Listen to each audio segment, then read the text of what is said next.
Welcome to the Information Security Forum podcast. I'm your host, Tavia Gilbert, and today we're back with the third in our series focusing on Forecast 2020, the global security threat outlook. ISF Managing Director Steve Durbin, as always, is in the studio with me today. And Steve, as we've been discussing the coming threat landscape, we've so far covered the race for technological dominance, as well as the threat of third parties, the Internet of Things, and the cloud. Today's lighthearted conversation is about the growing threat of cybercrime. Now, you and I have discussed cybercrime many times before, so what is there new to say about this threat? And what I mean by that is, what new bad news do you have for us? Well, I suppose one of the things that concerns me going into 2020 is the threat from malicious insider activity, and that's certainly an increasing concern, I think, for everybody, and I think that's going to grow in 2020. You know, the insider threat is one of the greatest drivers of security risks I think that organizations face as a malicious insider, has the potential to utilize credentials to gain access to a given organization's critical assets and can do all sorts of damage before they're actually spotted. And I think many organizations are challenged to detect internal acts of that particular nature. And that's often due to limited access controls and the ability or perhaps willingness to consider that an insider might be active or potentially active across the enterprise when they're already inside the network. So I think for me, that's one of the bigger issues that I think organizations are going to have to come to terms with in 2020. I feel like one obvious problem is that there's just a huge disparity in resources, because it seems that there's almost no end to the tools and the finances of bad actors to wreak havoc on businesses and markets and even entire nations. Yeah, I think that's probably true. I think that criminal organizations do have a resource pool that's available to them. And there's evidence certainly that nation states are beginning to outsource as a means of establishing deniability. Nation states, just to talk about that for a little moment, they've fought for supremacy throughout history. And more recently, this has certainly involved targeted espionage, perhaps on nuclear space information and now increasingly smart technology. Industrial espionage, of course, isn't new. Commercial organizations developing strategically important technologies will always be targeted, and I think that's going to be the case certainly going into 2020 as national and commercial interests blur. And also I think that targeted organizations, should expect to see sustained and probably well-funded attacks that involve a range of techniques such as zero-day exploits, denial of service attacks, and advanced persistent threats. I'll ask you the question that I so often ask you, then. What is there to do? How should a CISO or a CIO respond to the overwhelming reality of this growing threat? Well, I think today, the stakes are higher than ever before because our use of technology is so integrated into everything that we do. And we're not just talking about personal information and identity theft anymore either. High-level corporate secrets, critical infrastructure, they're constantly under attack. And organizations need to be aware of the emerging threats that have shifted, I think, in the past year or so, as well as those that they should prepare for in the coming year. And I think, if you adopt a realistic, broad-based, collaborative approach to cybersecurity and resilience, collaborating with government departments, regulators, senior business managers, information security professionals, of course, everybody's going to be able to better understand the true nature of some of these threats, the impact that they may have at the organizational level, at the national level, or at the individual level, and then respond quickly and appropriately. I think that's going to be of the highest importance, really, as we go forward through 2020 into 2021.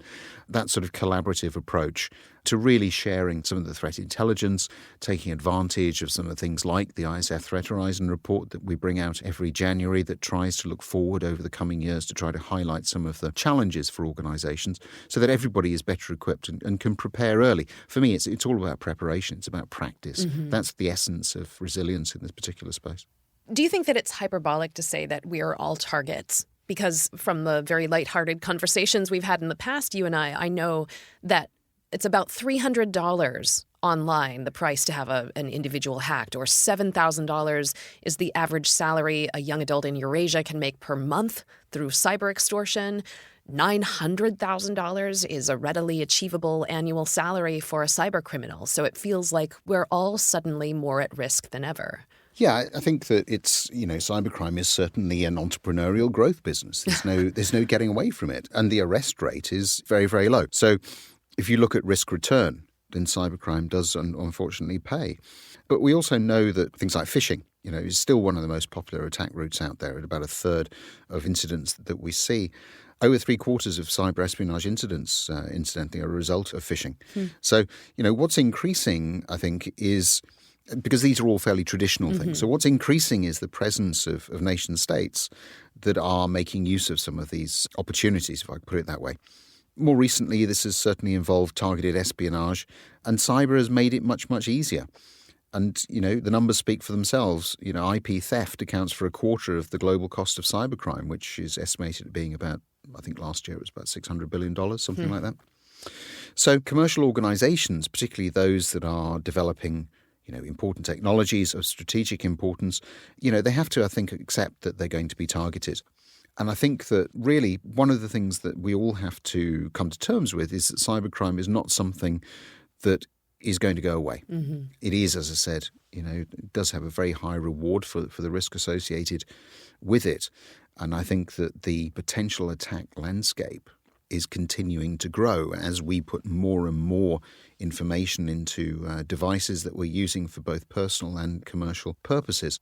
So there's a requirement, I think, for us all to be very much more security aware as a means of combating it. And I think it is, unfortunately, one of the things that we're going to have to get a little bit more used to.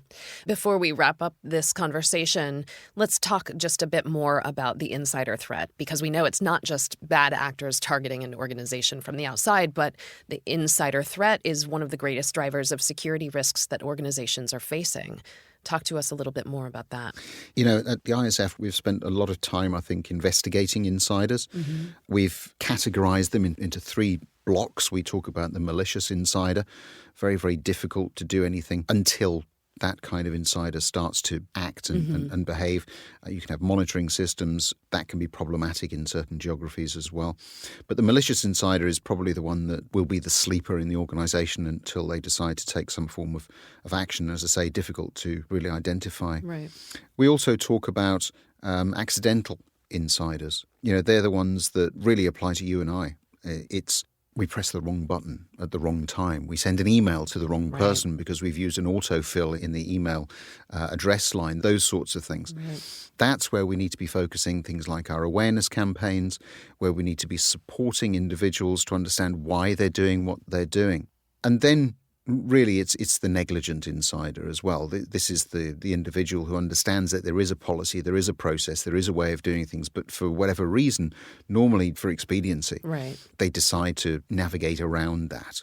And again, that's about, I think, constant reinforcement of the reason why policies exist. And I think perhaps more importantly, it's about providing people with options.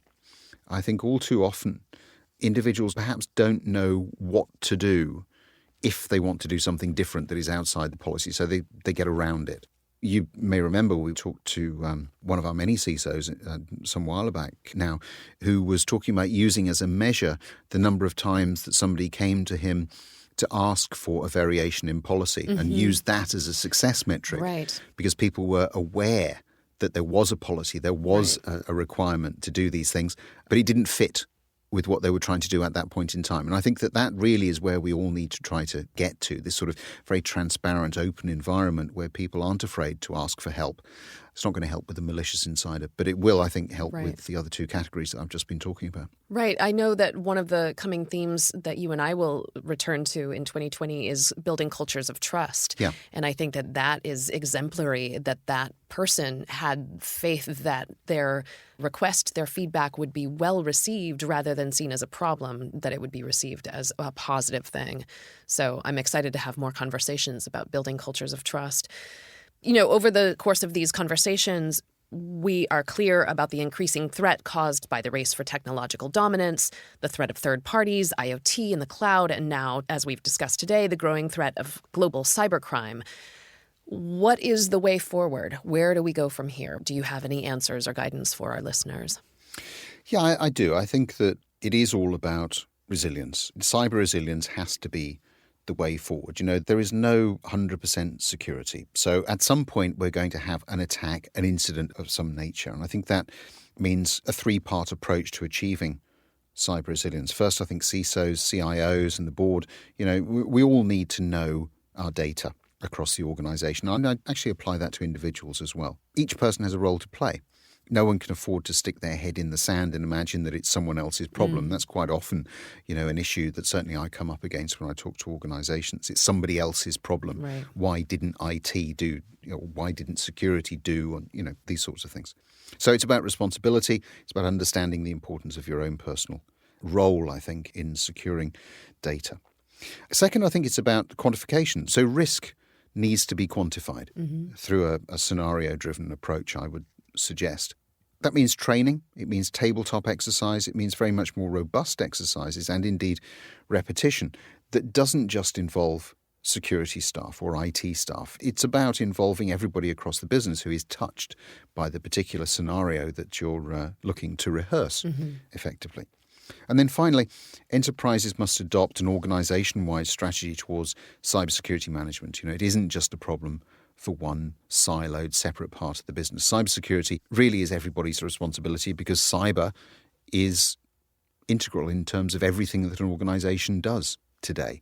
We all use information. We all use technology to access, store, share that information. And that I really think as well is one of the things that we have to come to terms with. And so I would very much like, I think in 2020, when organizations move down this road towards increased cyber resilience, that we see very much more board-level debate about the impact of some of the things we've just been talking about, not on IT, on business, right, on the way in which business is transacted, on the implications it has for an organization. I think that, for me anyway, is a measure of the maturity of an organization and its understanding of its role in terms of operating across cyberspace. Right. Well, I wonder if we might return one final time in this series to discuss cyber resilience in a little bit more depth, because while I'm glad to know the detail about the coming threat landscape and glad you mentioned the imperative of cyber resilience, I think we might need a little bit more guidance about how we can create cyber resilience within our enterprises. And actually, that might be a little bit emotionally uplifting, right? So would you come back one final time in this series to discuss that proactive nature of creating cyber resilience? Sure, we can do that. Yeah, no problem. That would be helpful for our listeners. And listeners, we'll be back soon for that conversation about what it will take for leading organizations to address the challenges of cyber insecurity head on, how to not only survive, but how to thrive in the coming year. In the meantime, listeners, if you've enjoyed this podcast, please subscribe, rate, and review it, and we'd love it if you'd share it in your networks. Be sure to visit securityforum.org to join the conversation on our LinkedIn group, to access the show notes, and to download ISF's research, practical tools, and guidance relating to this discussion. Thanks for listening.